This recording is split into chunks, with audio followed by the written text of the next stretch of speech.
Welcome to our Cover Talk webinar this morning. My name is Ben Hardiman and I'm a partner in our insurance disputes practice. I am joined today by my colleague Alannah Williams, who is a senior associate. And this is the third in a series of Cover Talk webinars we have done about COVID, business interruption, and the FCA test case. And you can see the previous two webinars on our YouTube channel. What we're going to do today is focus on a number of further cases which have come through and been reported this year.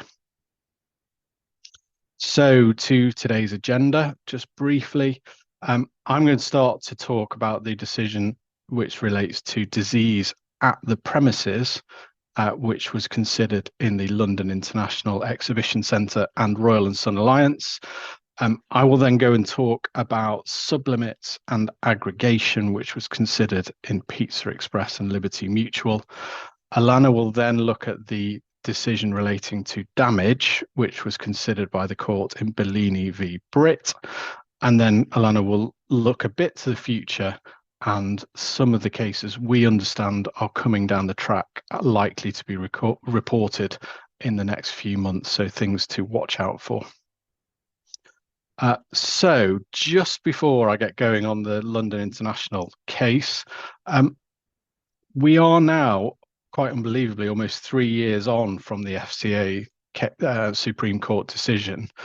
And that case was brought with a view to giving certainty to policyholders and insurers. And the FCA, I'm sure, would argue that that certainty was achieved. When it last reported figures in March 2023, insurers were said to have paid out £1.4 billion to policyholders who had suffered COVID-related BI losses. Now, equally, and as with any judgment, in all fairness, there is scope for interpretation, but also the number of different policies and forms of wording which could conceivably cover business interruption losses arising from COVID has actually meant that not every type of policy wording or policy issue could be considered by the FCA or by the court. And that's meant that a large number of COVID-related claims against insurers have continued to make their way through the courts. We've seen reports of more than 25 live cases still within the court system. And so it means that we've seen, and you can see on the slide some of the examples, a number of decisions being reported, and I think we're going to continue to see them. What we wanted to do today is to talk about 3 recent decisions. So, as I said, Pizza Express, London International, and Bellini. And so with that short background, I'm going to talk about London International Exhibition Centre.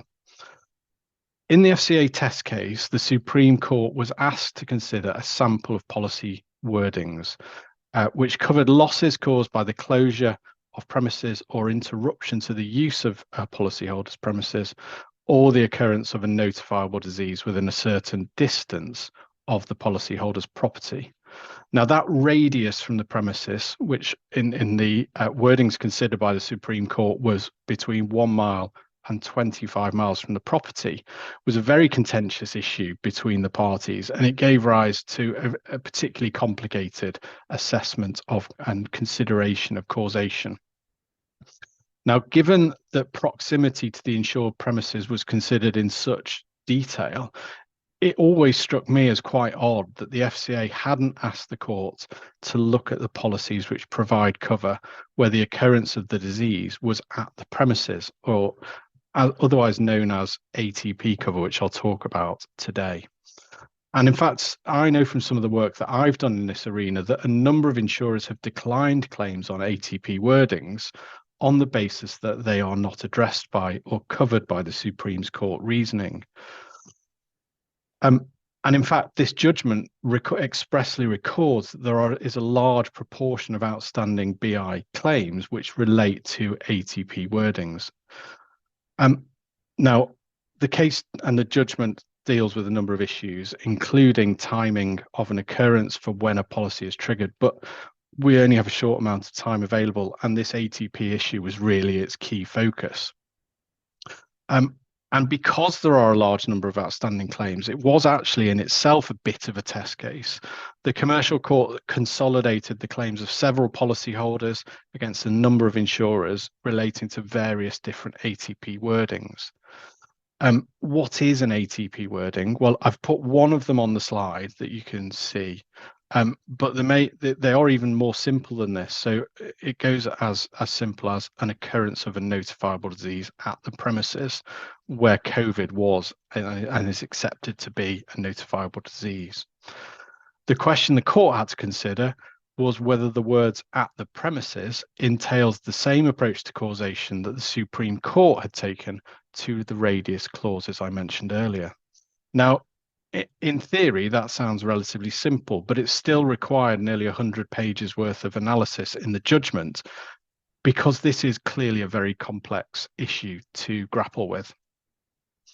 Now, generally speaking, the insurer's cases were that there is a fundamental distinction between a radius clause on the one hand and an ATP clause on the other, because a radius clause is inherently intended to allow for a wider range of potential issues to happen, which go well beyond the boundary of the premises itself and potentially up to 25 miles from it.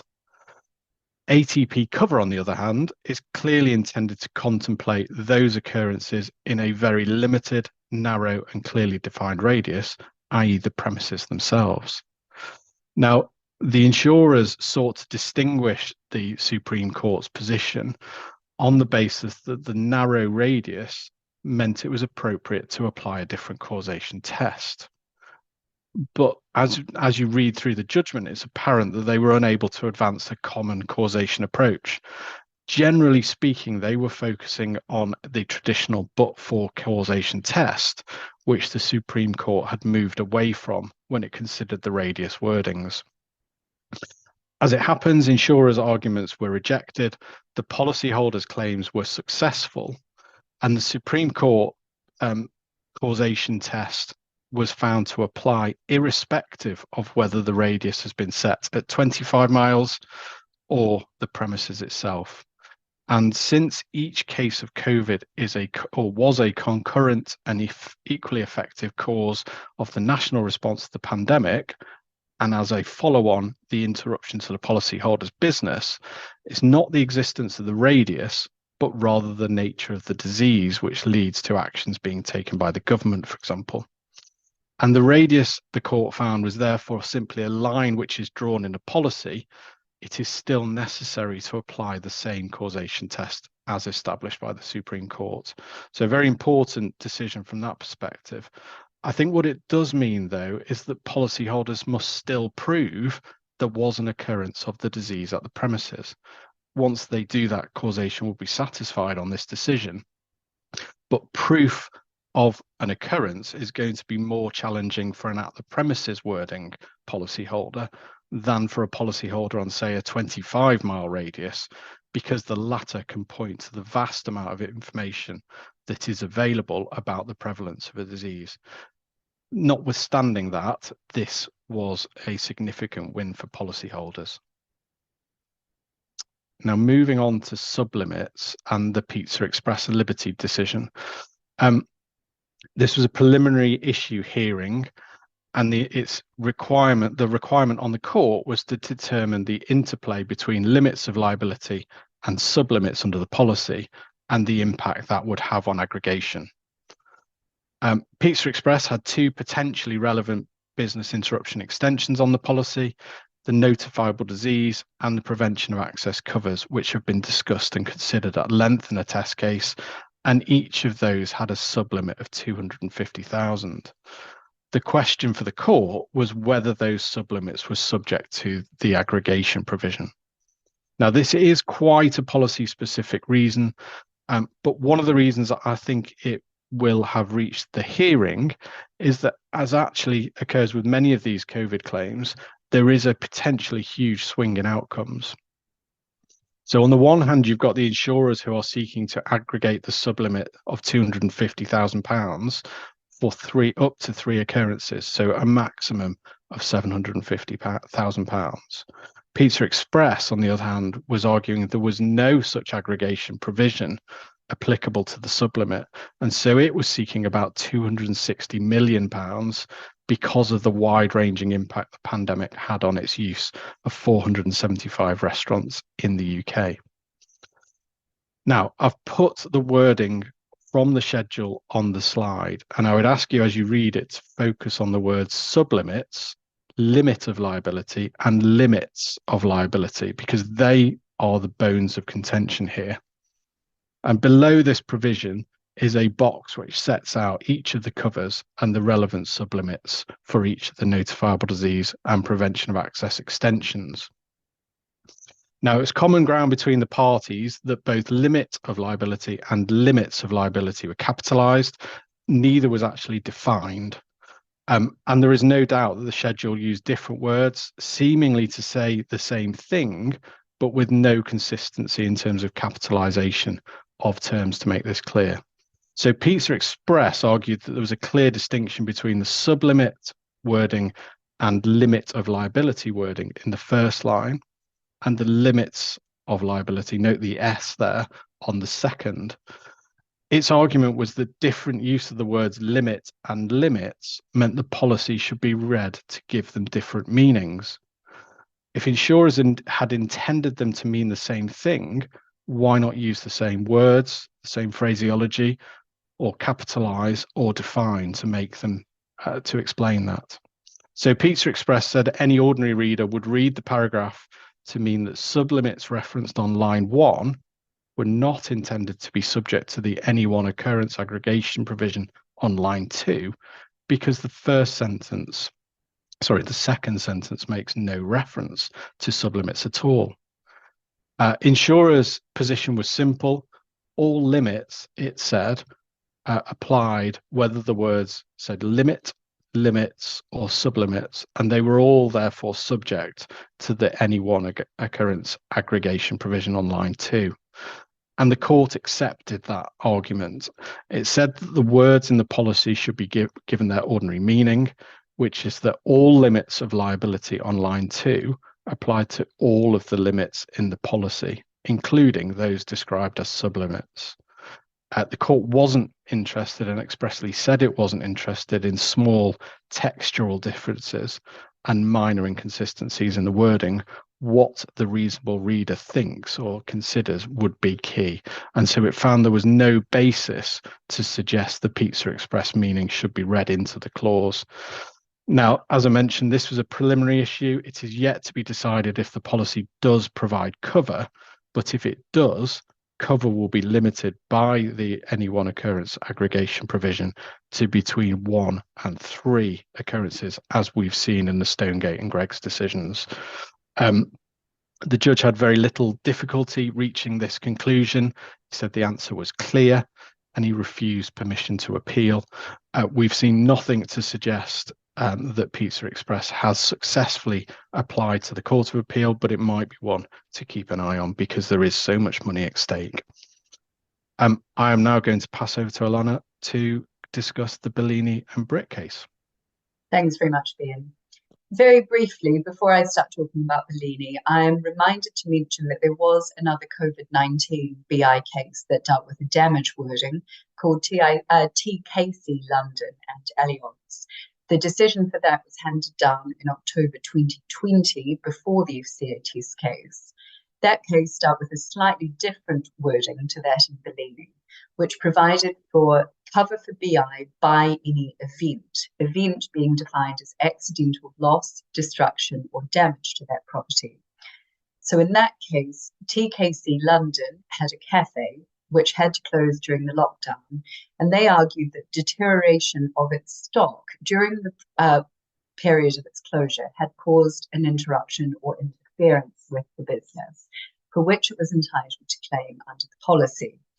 The court rejected this argument, finding that the deterioration of the stock was not accidental loss, destruction, or damage within the meaning of the policy, and that it did not cause the business to be interrupted or interfered with because it occurred when the business was already closed as a result of the regulations. The deterioration was held to be a consequence of interruption or interference, not its cause.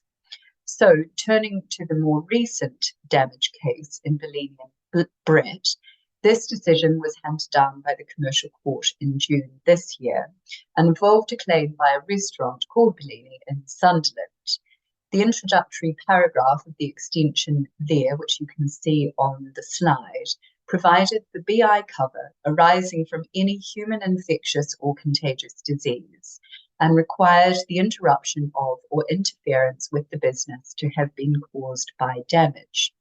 Damage was defined within this policy as physical loss, physical damage, physical destruction.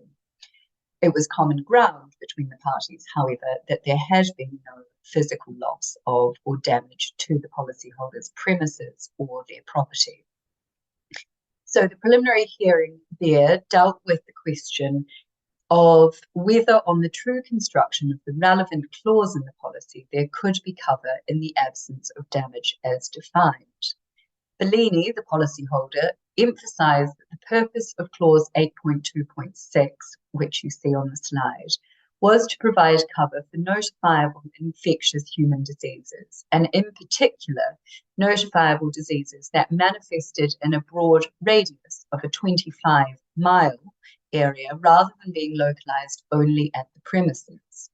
Bellini asserted that the wording of the clause extended the basic BI cover beyond mere physical damage to the premises or property used there. Bellini asked the court to conclude that the reasonable intention of the parties when using the language caused by damage as defined in clause 8.1 was to make reference to the contractual machinery in clause 8.1 for the standard cover as a whole, and not specifically limiting the extension to physical damage. Bellini said that if the subclause only responded to physical damage, then this would render any cover it provided illusory and negate the purpose of the clause in providing cover for a notifiable disease that could manifest itself miles away. Unfortunately for the policyholder, the court was unpersuaded by these arguments. The judge focused on the ordinary meaning of the clause and found that unlike the disease clauses that the Supreme Court had considered in the FCA Test Case, which did not require physical damage, this particular policy wording provided no cover in the absence of physical loss, damage, or destruction. The judge considered that accepting the policyholder's arguments would entail rewriting the policy contrary to the parties' express agreement and the established approach to contractual construction. So two decisions there, not in policyholders' favour in the context of damage wordings. Turning now to upcoming cases of interest. As been mentioned, despite the decision in the FCA Test Case and those since, there still remains a queue of related disputes under scrutiny by the courts. The first, and almost certainly the most eagerly awaited, is the appeal by Stonegate, the UK's largest pub group, against its business interruption insurers MS Amlin, Zurich and Liberty Mutual. This is set down to be heard in the Court of Appeal on the 27th of November, alongside an appeal in the related case of various eateries, PLC and Allianz. The Stonegate appeal relates to Stonegate's claim for almost £1.1 billion worth of BI losses, related to 760 of its pubs, bars and restaurants with policies on the marsh resilience wording. The decision of the Divisional Court in October 2022 reduced Stonegate's claim to a tiny proportion of the claim sum.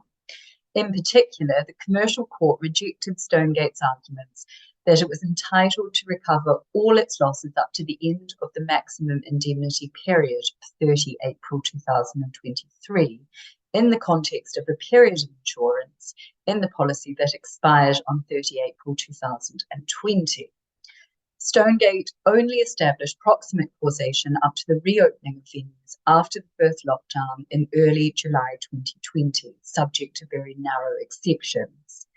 Further, in accordance with the court's findings on aggregation, any such recoverable losses after 16 March 2020 were in any event found to be limited to £2.5 million. The Court of Appeal in November this year will hear submissions related to aggregation of loss, causation of post-policy period losses, the treatment of increased operating costs, and the impact of government support. Turning to the second high-profile upcoming case, that of Gatwick Investment Trading as Crowne Plaza London Gatwick Airport and Liberty Mutual, this is due to be heard in a 9-day hearing starting on the 24th of this month, October 2023.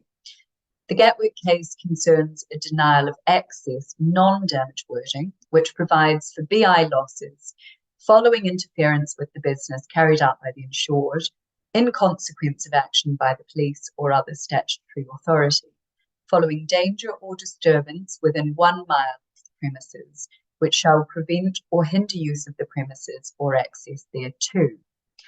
This case arises partially as a challenge to the decision of the Commercial Court last year, 2022, in Corbin and King Limited and AXA Insurance, which addressed the construction of a denial of access non-damage clause in light of the Supreme Court's decision in the FCA Test Case. In Corbin and King, the parties agreed that one limit of liability of £250,000 was available for each of the 3 lockdowns which fell within the period of that insurance.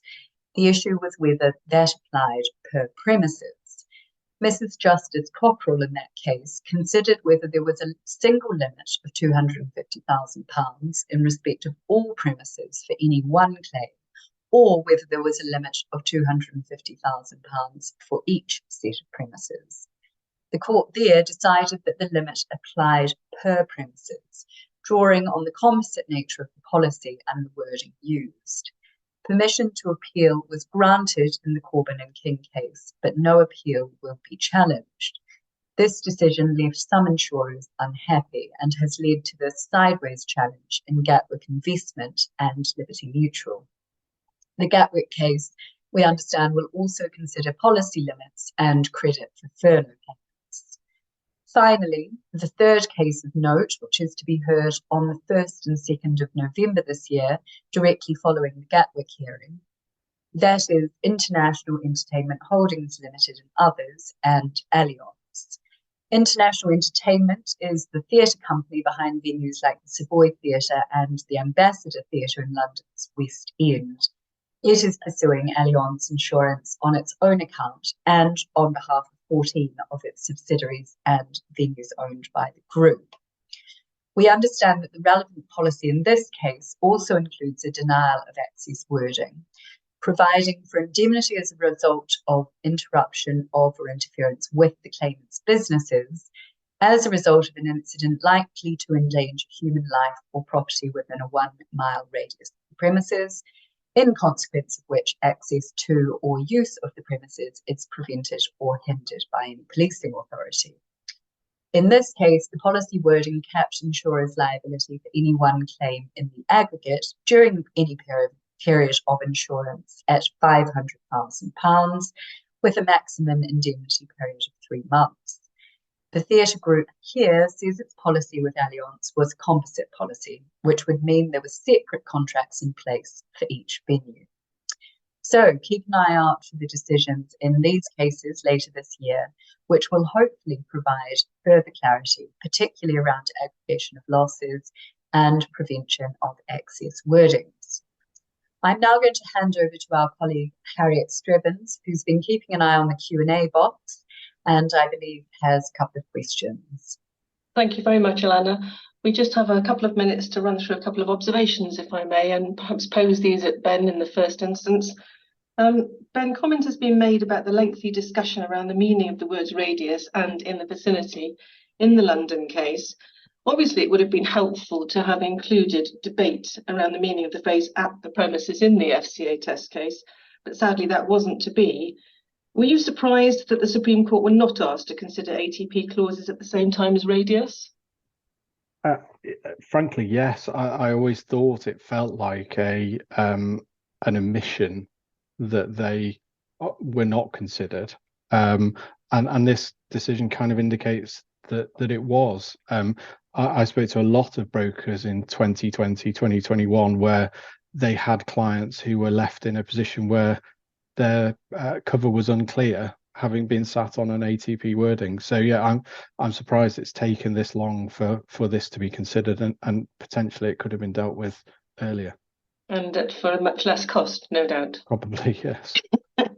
Going to the Pizza Liberty case, to the uninitiated individual, one might say the policy wording used is a very clear illustration of a very clear meaning, which can only result in the sublimit forming part of the limit of indemnity. But some say it was an easy case for the judges, presumably on that basis. I'm not sure. Would you go along with that view?